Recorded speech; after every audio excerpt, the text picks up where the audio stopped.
உனது தோல்வி முடிவு. உனது தோல்வியைக் கண்டு நீ பயப்படுகிறாயா? உனது தோல்விகள் ஒன்றுமே நிரந்தரம் இல்லை, அது உனக்கு தெரியாதா? பிறகு எதற்காக நீ தோல்வியைக் கண்டு பயப்படுகிறாய்?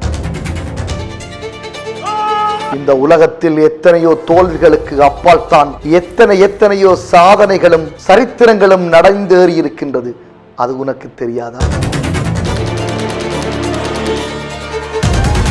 அப்படி என்றால் எதற்காக நீ சோர்ந்து போக வேண்டும்?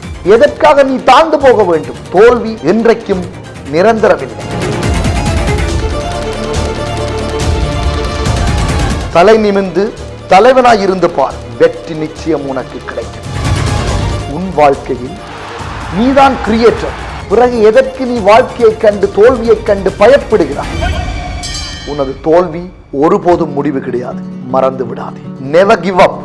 தோல்வியை கண்டு துவண்டு போனால் நீ உதைக்கப்படுவாய், மறந்து விடாதே.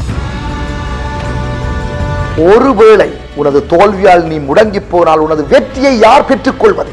மறந்து விடாதே.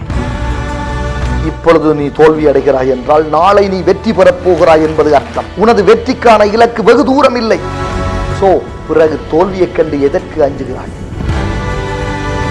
தோல்வி அது நிரந்தரமில்லை, அது உனது வெற்றிக்கான முதல் படி, மறந்து விடாதே.